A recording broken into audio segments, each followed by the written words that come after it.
안녕하세요. 김성길 목사와 함께하는 사람 이야기 제2단원의 G7 과정입니다. 자, 이 시간에는 전 시간에 이어서 제6-6 부분을 다루겠습니다. 자, 이 6장에서는 지금 지적재능 가운데 학습 분야를 다루고 있습니다. 그래서 단열 학습법, 시험 학습법, 컨설팅 학습법을 소개를 했고요. 자, 이 시간에는 이제 GTS 학습법에 대해서 또 소개를 하려고 합니다.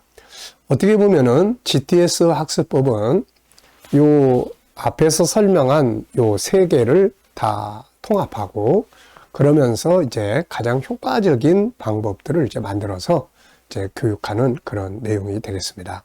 제가 지금 아이들 학습 지도를 위해서 사용하는 학습 방법은 바로 GTS 학습 방법입니다.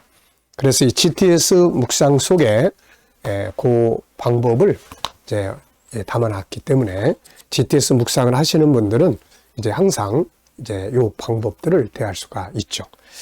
자, GTS 학습법에 대해서 먼저 서론적 이야기를 조금 드리고 그 다음 시간에 이제 GTS 학습법 7가지 학습 방법에 대해서 말씀을 나누도록 그렇게 하겠습니다. 자, 이 GTS 학습 방법에 대해서 먼저 서론적인 내용을 좀 보려면은 이제 요 책이 있는데 혹시 필요하신 분들은 연락 주시면 이렇게 보내드리도록 하겠습니다. 여기에는 이제 GTS 목회 프로그램이에요. 다음 세대를 위한 리더십이라는 책인데요. 여기에는 GTS 설교, 그리고 GTS 상담, GTS 어린이 재능 개발, 이제 이렇게 세 가지가 이 안에 들어 있습니다. 자, 이 중에서 이제 165쪽과 167쪽을 이렇게 보면은 여기에 학습 능력을 큰 제목은 GTS로 학습과 독서 지도하기 이렇게 돼 있고요. 그리고 이제 밑에 내려가면 학습 능력을 향상시키기 위한 이제 6가지 과정 이렇게 돼 있습니다. 그래서 이 학습 능력을 향상시키기 위해서 어떻게 할 거냐, 구체적인 방법에 들어가기 전에 먼저 개론적으로 6가지를 여기에 소개를 하고 있습니다. 첫째는 동기부여가 돼야 된다. 네, 이미 앞에서도 말씀드렸죠. 공부 왜 해? 뭐 때문에 하는데 이게 명확하지 않으면은 할 의미가 없어지는 거죠. 그래서 동기부여를 하는데 여기에는 제가 동기부여에 대해서 3가지를 이야기를 했어요. 우선 교육의 정의 설명. 교육이라는 말이 무슨 말인지. 자, 교육이라는 말은 사회생활에 필요한 지식이나 기술 및 바람직한 인성과 체력을 갖도록 가르치는 조직적이고 체계적인 활동이다. 그래서 제가 아이들한테 예를 들어주는 게, 자, 이제 앞으로 너희가 커서 사회에 나가면은 4종류의 사람이 있다. 적응 못하는 사람. 둘째는 적응을 하긴 하는데 겨우겨우 혼자서 지탱하는 사람. 셋째는 사회에 피해를 주는 사람. 4번째는 사회 속에서 리더자가 되고 남에게 나눠주고 도와주면서 복음을 위해서 살 수 있는 사람. 어떤 사람이 되고 싶으냐? 그럼 애들 다 4번째 이야기하죠. 그렇게 하기 위해서는 뭐가 필요하겠냐? 공부 필요한 거다, 이거. 그래서 교육의 의미를 통해서 동기부여 이야기를 해주고요. 2번째는 이제 창세기 1장 27절, 28절을 설명합니다. 하나님이 우리를 세상에 보내신 것은 이 세상을 다스리라고 보내신 것이다. 종이 돼서 살지 말고 다스리라고 보내신 것이다.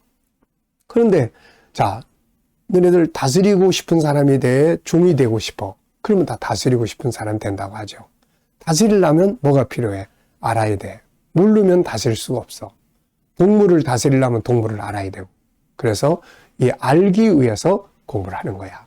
그 다음에 이제 3번째 제가 동기부여를 위해서 하는 말이, 자기를 위해서 건물을 짓게 된다면 몇 층 건물을 짓고 싶지? 앞으로 너네들이 성장을 해서 자기를 위해서 빌딩을 짓는다. 몇 층짜리 짓고 싶어? 그러면서 자, 우선은 뭐 10층짜리를 짓든 5층짜리를 짓든 건물을 지을 때 제일 중요한 게 뭘까? 그것은 왜 이걸 지어야 되나? 이 철학적 사고가 필요해. 이게 철학이야. 그 다음에는 이 건물을 지을 때 또 모래하고 이 시멘트를 어떻게 섞어야 되는지 이 비율이야.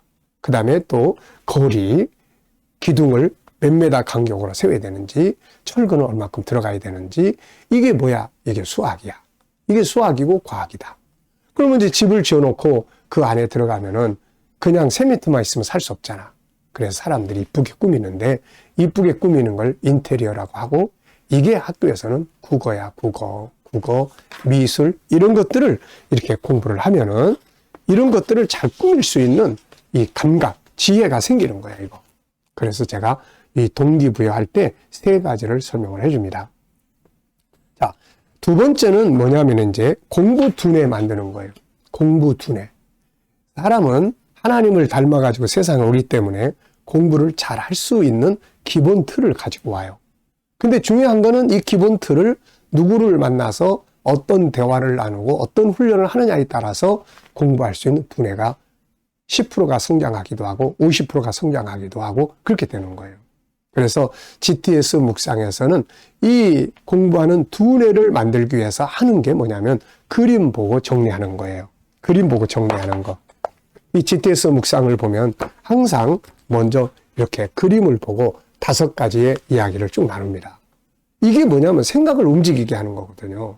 기억력, 상상력, 분석력, 또 암기력, 말하는 능력. 이게 공부하는 두뇌예요, 이게. 그러니까 공부할 때 상상할 줄 알고, 기억할 줄 알고, 분석할 줄 알고 하면 잘할 수 있거든요. 이게 바로 공부하는 두뇌 만들기. 자, 그 다음에 이제 3번째는 뭐냐면은 7가지 주제로 점검하는 겁니다. 바로 이 점검. 우리가 컨설팅 할 때 점검하잖아요. 그래서 월, 화, 수, 목, 금, 토일에 요 7가지 주제가 있습니다. 그래서 요 주제를 가지고 쭉 점검을 하는 거예요. 그걸 가지고 학습 지도를 해주는 겁니다. 이게 아주 효과가 굉장히 좋습니다. 앞에서 이야기했던 다니엘 학습법, 그 다음에 쉐마, 그 다음에 또 컨설팅, 이게 다 그 안에 포함이 되어 있는 거예요. 그래서 요 7가지 주제로 복습시켜주고 점검해주는 거예요. 자, 그 다음에 이제 4번째는 뭐냐면은 이해의 경계선을 찾아서 해결해주는 거예요. 이해의 경계선. 재미없어? 재미없다는 거는 여러 가지 이유가 있죠. 또 잘 이해가 안 돼도 재미가 없어요. 그래서 항상 점검을 할 때 어디까지 이해되고 어디서부터 이해가 안 돼? 그러면은 그 이해 안 되는 그 부분을 찾아가지고 그것을 해결해 줄 수 있도록 도와주면 되는 거거든요. 그 다음에 이제 5번째는 뭐냐면은 즐겁고 기대가 되는 공부를 해야 돼요. 즐겁고 기대가 돼. 야, 이 공부를 이렇게 하면 나한테 이렇게 돼. 그래서 동기가 중요하고 관심이 필요하고 보상이 필요해요. 보상이 필요하고 효율적 시간을 체크하는 게 중요해요.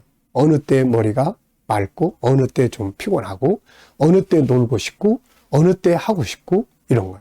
이런 것들을 잘 체크해서 주도적으로 계획을 짜고 아이가 스스로 계획을 짜서 하게 하고 보상이 이루어지게 되고 칭찬과 지지가 이루어지게 되고 이해가 안 되는 부분은 빨리빨리 찾아서 이해할 수 있도록 도와주고 이렇게 되면은 굉장히 공부가 재미있는 공부가 되는 겁니다.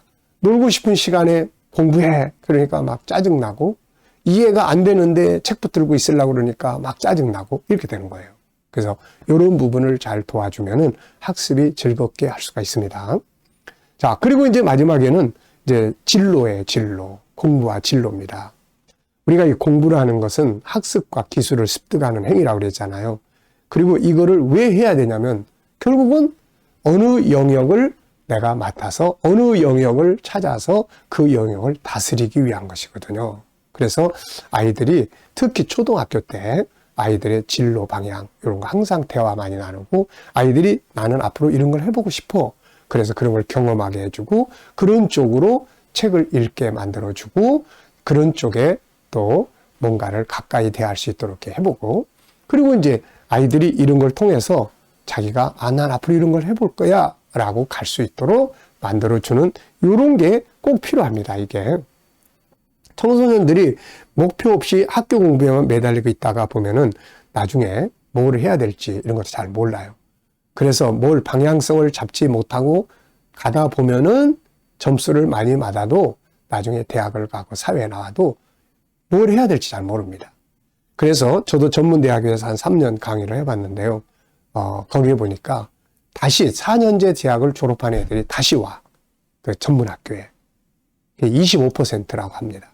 이 얼마나 헛된 시간 보내는 거예요. 그러면 이제 이런 것들의 기본을 언제 가장 다뤄주기가 좋으냐면 초등학교 시절에. 초등학교. 그래서 중학교 올라가서 그 분야를 더 연구하게 하고, 물론 가다가 다 변할 수 있어요. 그렇지만은 그런 방향성을 잡고 가다가 변화하는 거는 발전이에요.